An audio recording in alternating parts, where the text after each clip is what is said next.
N ജീവനിൽ രചന മഞ്ചാടി, അവതരണം ഷാഹുൽ മലയിൽ, എഡിറ്റിംഗ് ഷെരീജ് പൂനൂർ, നിർമ്മാണം PNR ക്രിയേഷൻസ്. എന്തിനെന്നറിയാതെ അവൾ ശങ്കിച്ചുവെങ്കിലും മാമിയും മാമനും നിൽക്കുന്നതുകൊണ്ട് തലയനയ്ക്ക് അവൻ്റെ പിന്നാലെ മുത്തശ്ശിയുടെ മുറിയിലേക്ക് കടന്നു. മുത്തശ്ശിയോട് കാര്യങ്ങൾ പറഞ്ഞ് അവൻ ഗൗരിയോട് ചോദിച്ചു. അല്ലേ ഗൗരി? അതെ മുത്തശ്ശി, എന്നോട് പറഞ്ഞിരുന്നു. പ്രതീക്ഷിക്കാതെയുള്ള അവൻ്റെ ചോദ്യത്തിൽ അവൾ നടുങ്ങി. കൂടെ കാർത്തി ഒരു ചിരിയോടെ തൻ്റെ നേരെയുള്ള നോട്ടത്തിൽ അവളുടെ മുഖത്ത് അത്ഭുതം നിറഞ്ഞു. എങ്കിലും പെട്ടെന്ന് വിക്കിക്കൊണ്ട് പറഞ്ഞു, രണ്ടുപേരും കൂടെ തീരുമാനിച്ചെങ്കിൽ അങ്ങനെ ആവട്ടെ. പോയിട്ട് വരൂ കുട്ടി. പിന്നെ നീ കെട്ടിയ താലിയായി ഇവളുടെ കഴുത്തിൽ. ഇവള് നിനക്കായിട്ട് കാത്തിരിക്കാന്ന് ഓർമ്മ വേണം. അതുകൊണ്ട് ഇടയ്ക്ക് ഇങ്ങോട്ടേക്ക് വരാനും ശ്രമിക്കണം. മനസ്സിലായോ ഞാൻ പറഞ്ഞത്? മുത്തശ്ശി, എൻ്റെ ഭാര്യ ഇവിടെ ഇങ്ങനെ നിൽക്കുമ്പോൾ ഞാൻ അവിടെ നിന്ന് വരാണ്ടിരിക്കുക.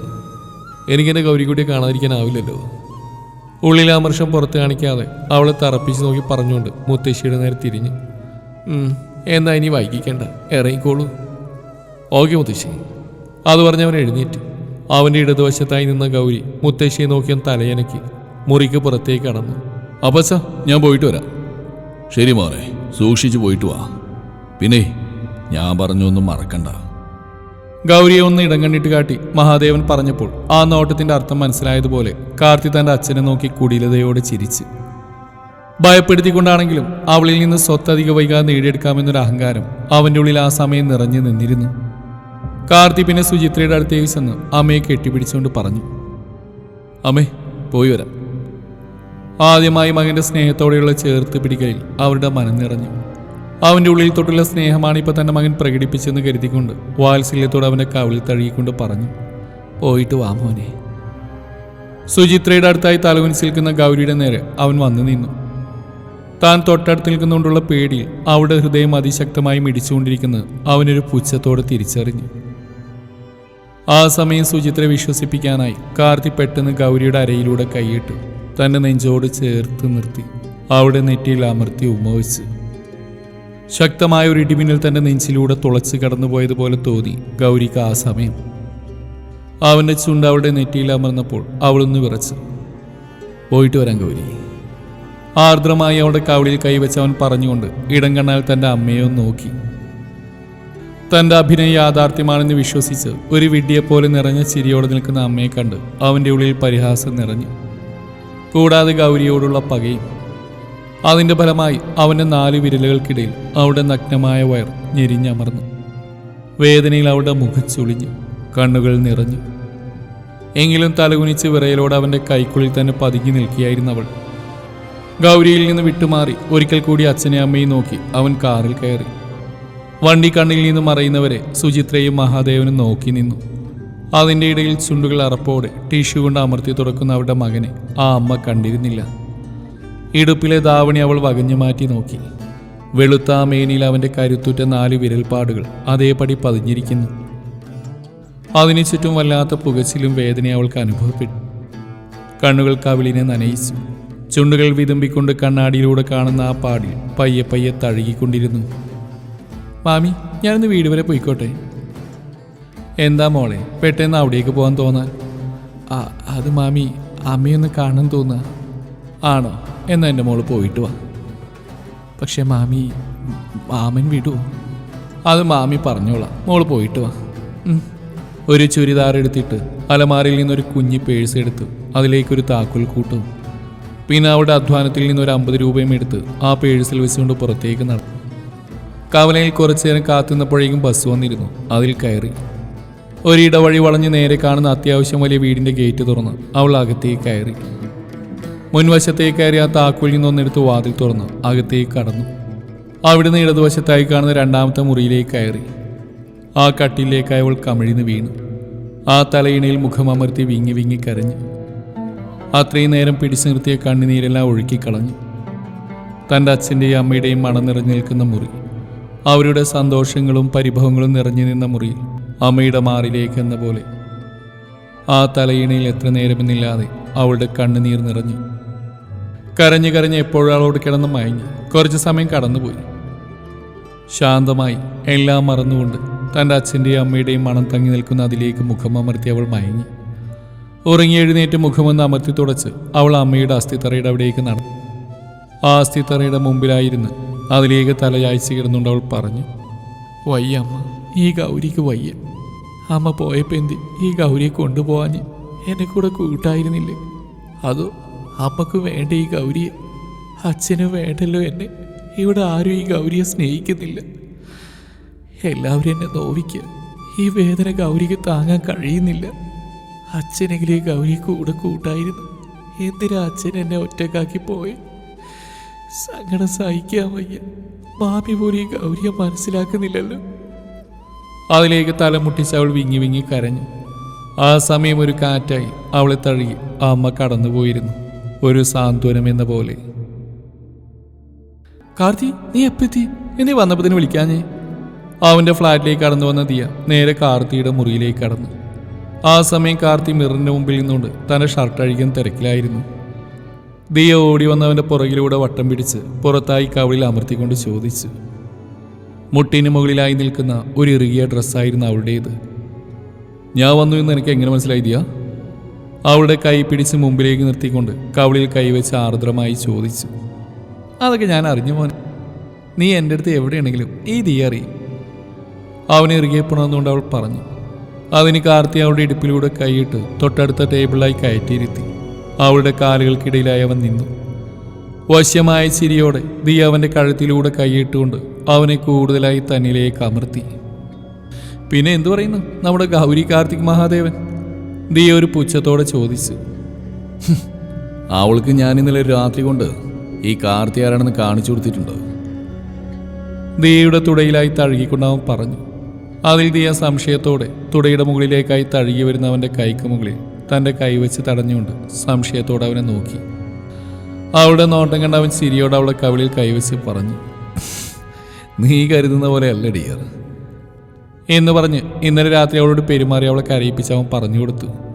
ആഹാ, അപ്പം നിന്റെ പ്ലാന് തുടങ്ങിയല്ലേ? Yes dear. ഇപ്പം അവളുടെ ഉള്ളിൽ എന്നോടുള്ള ഭയം നിറഞ്ഞു നിൽക്കുക. അതിലൂടെ ഞാൻ എല്ലാം നേടിയെടുക്കും. ഒടുക്കം അവളുടെ കഴുത്തിൽ നിന്ന് ആ താലി പൊട്ടിച്ചൂരി അവളെ ഞാൻ അവിടുന്ന് തെരുവിലിറക്കും. അവൻ പകയോടെ പറഞ്ഞു. നിന്റെ പ്ലാൻ നടക്കും കാർത്തി, എനിക്ക് ഉറപ്പുണ്ട്. അതോടെ കഴിഞ്ഞിട്ട് വേണം ഡാഡിയോട് എനിക്ക് നിന്റെ കാര്യം പറയാൻ. അല്ല, നിങ്ങളുടെ കല്യാണം ലീഗിലെന്നല്ലല്ലോ? ഏയ് അല്ല. ആ അമ്പലമുറ്റത്ത് വെച്ച് എൻ്റെ അമ്മയൊന്ന് വിശ്വസിപ്പിക്കാൻ ഞാനും അച്ഛനും കൂടി നടത്തിയ പ്ലാൻ. അതാണ് ആ കല്യാണം. അപ്പം ആ വിഡ്ഢിയായി ഗൗരിക്ക് പോലും മനസ്സിലായില്ലേ? അവൾ പഠിക്കുന്നവളൂടെ അല്ലേ? പഠിത്തം അത് വെറും പൊട്ടിയാണ് ദിയ. എന്തിനോട് എല്ലാവരോടും ആ സാധനത്തിന് പേടിയാ. അവളുടെ കണ്ണിലെ ആ ഭയം, അത് കാണും തോറും എനിക്ക് എന്തെന്നില്ലാത്ത ആവേശമാണ്. വീണ്ടും വീണ്ടും അവളെ ഭയപ്പെടുത്താൻ. ഗൗരിയുടെ കണ്ണിൽ തന്നോടുള്ള പേടി നിറഞ്ഞു നിൽക്കുന്ന അവനൊരു നിമിഷം ഓർത്തു. അതിൻ്റെ സന്തോഷം അവൻ്റെ കണ്ണുകളിൽ നിറഞ്ഞു. ഇനി നീ പോ കാർത്തി അവിടേക്ക്? അതൊന്നും തീരുമാനിച്ചില്ല ദിയ. എന്തായാലും ഈ അടുത്തെങ്ങുമില്ല. പക്ഷേ പോവാതിരിക്കാനും കഴിയില്ല. ഇടയ്ക്കിടയ്ക്ക് ചെന്ന് അവിടെ ഉള്ളിൽ എന്നോടുള്ള പേടിയുടെ ആഴം എനിക്ക് കൂട്ടണം. കാർത്തി ഒരു തരം വാശിയോടെ പറഞ്ഞു. മതി കാർത്തി, ഇനി ഐഡിയറ്റിൻ്റെ സംസാരം നമുക്ക് നിർത്താം. ഇപ്പോഴുള്ള നമ്മുടെ സ്വീറ്റ് മൊമെൻ്റ് എന്തിനാ അവളിപ്പോഴുള്ള ഒരു ദരിദ്രവാസിയുടെ കാര്യങ്ങൾ പറഞ്ഞ് ഇല്ലാതാക്കുന്നത്? അവൻ്റെ കൈകളെടുത്ത് തന്നെ തുടയിലേക്ക് വെച്ച് അവൾ അവൻ്റെ അരയിലേക്ക് കാലിട്ട് ലോക്ക് ചെയ്തുകൊണ്ട് അവനിലേക്ക് അമർന്നു. കാർത്തി അവളുടെ ചുണ്ടുകൾ തൻ്റെ വിരലുകൾ കൊണ്ട് ഞെരിച്ചു. നിമിഷങ്ങൾക്കകം മാർത്തിയോടെ അവരുടെ ചുണ്ടുകൾ പരസ്പരം അമർന്നു. അവരുടെ സീൽക്കാരങ്ങൾ ആ മുറിയുടെ പുറത്തേക്ക് തെറിച്ച് വീണുകൊണ്ടിരുന്നു. അന്നു മുതൽ ഗൗരിയുടെ കിടത്തം പിന്നെയും മുത്തശ്ശിയുടെ കട്ടിലിൻ്റെ കീഴിലായി. പിറ്റേന്ന് അവൾ സാധാരണ പോലെ എഴുന്നേറ്റ് എല്ലാ കാര്യങ്ങളും ചെയ്തുകൊണ്ട് കോളേജിലേക്ക് ഇറങ്ങി. കല്യാണക്കാരി നിത്യയോട് മാത്രമേ അവൾ പറഞ്ഞിരുന്നുള്ളൂ. മറ്റാരോടും പറയാൻ പോയില്ല. എന്തോ അതേപ്പറ്റി ഓർക്കാൻ കൂടി തോന്നിയിരുന്നില്ല. താലി ചുരിദാറിനകത്തേക്ക് ഇട്ടു. സിന്ദൂരം മുടിയുടെ ഇടയിൽ ഒരു പൊട്ടുപോലെ ചാർത്തി. അതും മാമിക്കും മുത്തശ്ശിക്കും വേണ്ടി മാത്രം. ഒരിക്കൽ പോലും അതുകൊണ്ട് അവൾക്ക് സന്തോഷമോ സംതൃപ്തിയോ ഉണ്ടായിരുന്നില്ല, വേദന മാത്രം. കാർത്തിയുടെ സ്വഭാവം മാമിയോടും മറ്റാരോടും പറഞ്ഞിരുന്നില്ല. മാമനോടും മുത്തശ്ശിയോടും പറഞ്ഞാൽ തൻ്റെ വാക്കുകളെ വിശ്വസിക്കുന്നില്ലെന്ന് അവൾ വേദനയോട് ഓർത്തു. മകൻ്റെ സ്വഭാവത്തിൽ മാറ്റങ്ങൾ വന്ന് തുടങ്ങിയെന്ന് വിശ്വസിക്കുന്ന മാമിയുടെ ആ വിശ്വാസം തകർക്കാൻ അവളെ കൊണ്ടാവുമായിരുന്നില്ല. അതുകൊണ്ട് തന്നെ കാർത്തിയുടെ രാക്ഷസ രൂപം അവളുടെ ഉള്ളിൽ മാത്രം തങ്ങി നിന്നു. അവളുടെ ശരീരത്തിൽ താലിയും സിന്ദൂരവും ഉണ്ടെന്നൊഴിച്ചാൽ ഗൗരിയുടെ ജീവിതത്തിൽ മറ്റു പ്രത്യേകതകളൊന്നും ഇല്ലാതെ കടന്നുപോയി, ആർക്കും കാത്തു നിൽക്കാതെ. ഇനിയുള്ള നാളുകൾ തനിക്ക് സഹിക്കേണ്ടി വരുന്ന വേദനകളുടെ ആഴം എത്രയാണെന്നറിയാതെ കൊഴിഞ്ഞു വീഴുന്ന ദിവസങ്ങളോടൊപ്പം ഗൗരിയും നീങ്ങി. 2 മാസങ്ങൾക്ക് ശേഷം ഗൗരിയുടെ കല്യാണം കഴിഞ്ഞ് 2 മാസങ്ങൾ പിന്നിടുന്നു. ഈ 2 മാസത്തിൽ കാർത്തി ഇവിടേക്ക് വന്ന് വെറും 3 തവണ മാത്രമാണ്. അതുകൊണ്ട് തന്നെ മുത്തശ്ശി ഒരു പ്രധാന തീരുമാനമെടുത്തു. അതനുസരിച്ച് മുത്തശ്ശി വിളിച്ചുകൊണ്ട് നാട്ടിലെത്തിയിരിക്കുകയാണ് കാർത്തി. ഉള്ളിൻ്റെ ഉള്ളിൽ വല്ലാത്ത ദേഷ്യം നിറഞ്ഞിരിപ്പുണ്ട് ഇപ്പോൾ മുത്തശ്ശി വിളിച്ചു വരുത്തിയതിൽ. അവിടെ രാത്രി പബ്ബിലും ദിയുടെ ഫ്ലാറ്റിലുമായിട്ട് അടിച്ചു പൊളിച്ച് ജീവിക്കുന്ന അവന് സ്വന്തം നാട്ടിലേക്ക് വരുന്നതിന് മടുപ്പുള്ള കാര്യമാണ്. അതുകൊണ്ട് ഈ വരവിൽ അമർഷം നല്ലപോലെയുണ്ട്. ഭക്ഷണം കഴിച്ച് കുറച്ചു നേരം വിശ്രമിച്ചു. പിന്നെ മുത്തശ്ശിയുടെ മുറിയിലേക്ക് കടന്നു. അവിടെ മുത്തശ്ശിക്കൊപ്പം മഹാദേവൻ ഇരിക്കുന്നുണ്ടായിരുന്നു.